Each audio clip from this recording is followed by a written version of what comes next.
Candy, the Picasso from Dollhouse Contour and Recovery in Houston, Texas. I'm coming up into Jackson, Mississippi, headed back to Houston. Still trying to stay awake. And I like getting on YouTube, just running my mouth.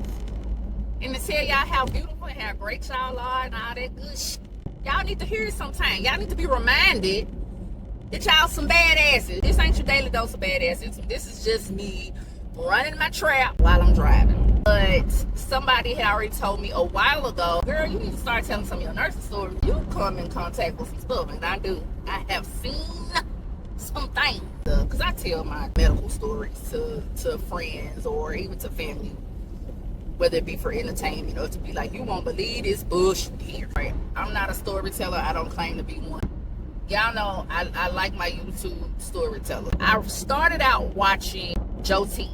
Baker. And I do like him. He's one of my favorites too. Then I ran into Bill Feasy. That's my baby. He don't know it, but that's my baby. I love his voice. I love his enthusiasm. There's something about him that's genuine. He still has an air of innocence around him. His spirit shows through.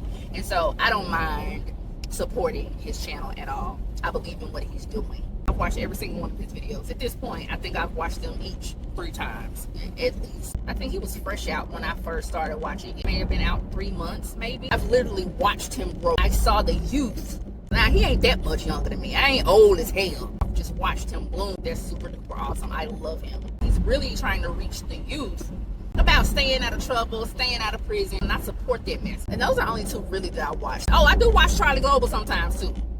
Charlie Global crazy. I like them though. Why I like prison stories, I don't know. I don't even necessarily think I like the prison stories. I just think I like their storytelling, and it just so happens that's what they talk about. I was just watching CBL, well, listening, not really watching when I'm driving. I thought about when I was working in the desert. I ain't gonna say which state, but I was out in the desert. It was a county jail across the street from the state prison, but the county jail held, men, women, juveniles. The county now, they had just privatized it because it didn't really make sense. They housed low, medium, and maximum security. They had a psych unit, did have a quarantine lockdown also. It was like 5 floors. The largest unit housed men in one pod, women on another pod, and in the back, out of the sight of the adult inmates, was juvie. And the crazy part was, their juvenile facility was across the street. I'll never understand that. Why you putting these little boys in here with these grown folk? They just paid me to show up. They paid me to mind my business. But that pissed me off. I felt better that the adults did not have line of sight of these children. But the adults had line of sight of each other. So you got men and women at the glass just acting a fool most of the day. And Lord, lock these folk down. Please lock these folks down. But if you lock them down, they make my job harder. It's time for that evening pill pass. I'm always night shift. I had the National Guard, I had the sheriff. Got my little crew, they with me. Pill call. I pull up. The doors open. They know the drill. So I start with the men. So they can go sit their ass down somewhere. In this pod, I stayed at the door. I had an officer next to me and an officer in front of that officer. Now, the first couple of times, they tried it, but they know the drill. I need your ID and your cup. Whatever you gonna drink, you better bring it and bring your ID. So, of course, you know, the first couple of times, they think I'm a new nurse. They tried the book. Man, come on, man. They know who I am. I don't. Okay, y'all finna quit playing with me. This last time, I got sick of their ass. They opened up the doors. The officer started to call. Pill call. I said, I got it. He said, oh, well, okay, have it then. I said, hey. Y'all know what time it is. Make sure you got your cup and your ID ready when you get to my car. If you don't, you gonna get to the back of my line so I can keep it moving. You know, you might have a couple in the back like, man, she ain't talking about shit. But most of them started laughing. She sick her ass down. I nurse. I had a couple that would come bring their ID around an empty cup. I just look at them. I hope you can swallow it dry. There were these 2-3 guys that they would just bicker all the time. I'm thinking they were friends. It was just weird. They would bicker about the dumbest stuff. Who had the most coffee? You know, just whatever. I'll get on my nerves. Just make sure you don't hold up my line. I got shit to do. I have some patients that take insulin. They have to stick themselves. I don't stick them. So drawing it up, letting them stick, make sure that sharp goes where it's supposed to be. That takes time. That takes focus. I ain't got time for y'all to be playing in my line. This particular day, 2 of the 3 guys were like, man, dude, tripping, man. I said, well, where your third blind Mike? Said, we ain't on what he on. He was the last one. He didn't come to pill call. Like, hey, find him. But once I lock this cart, when I turn my back on this unit, I'm not coming back. Pick up kites and that's it. So call him. When he cussed him, fuck that. All right, fine. They shut the door, it locked. I head to the other side. So it's not time for them to lock down yet. They just moseying around doing their own little thing, getting water. I think they were playing some cards or something. Then I hear the other 2 again. It's loud if I can hear you on the other side of their glass. They over there fighting. I ain't stopped. You better get the crew down here. Because I was on pill line that night. I wasn't doing no responding to nothing until after lockdown. And I just go pick up the kites and make sure there ain't nobody in there talking about chest pain. Because if they right on the kite, just got chest pain. Damn it, I got to stop what I'm doing. Get an officer, go get them. And damn, I got time for this shit. They're arguing real loud. Again, it's not lockdown for the men or the women. I come back downstairs just making sure I did everything. I don't get kites into the lockdown. I do not go in the unit if I don't have to for any reason. I don't want to go in there if I ain't got to. Why? I noticed the officers like trying to calm them down. Hey, new nurse. I said, oh shit. What's up? I'm not right now. I'm tired. People in there had to go to court. The next morning, I got to see them extra early. So I'm trying to wrap up tonight. So I ain't got to be rushing. I asked them, unlock 2. I stand back, they unlock it. This man is in here talking about he gonna jump. Side door. It's only 2 tiers. Bottom, top. It's just a long wall. Top by 2 men cells. He gonna jump. To do what? What he gonna do? What is he jumping to do? He just don't want to take the stairs. He want to pretend like he an elevator. What are we doing? I don't want to do this shit no more. I don't want to be here no more. Okay, well come down the stairs. We'll take you to the clinic. I ain't coming down those stairs. I ain't gotta go to the clinic. I'm just ready to DIE. And I'm just standing there looking. In my mind, this is a game. I'm just on standby in case they fight. Somebody's really in her seat while they try to get to the bottom of what the going on. This backed up into his cell, got a running start, and took off over real. It ain't funny, but baby, it was funny. The 2 that was arguing, oh, man, you being stupid, this don't make no sense, like what's really wrong with you? And as he jumps, you see one of the dudes try to grab him to keep him from going over, but you see the dude that jumped face go from determined to damn, I fucked up.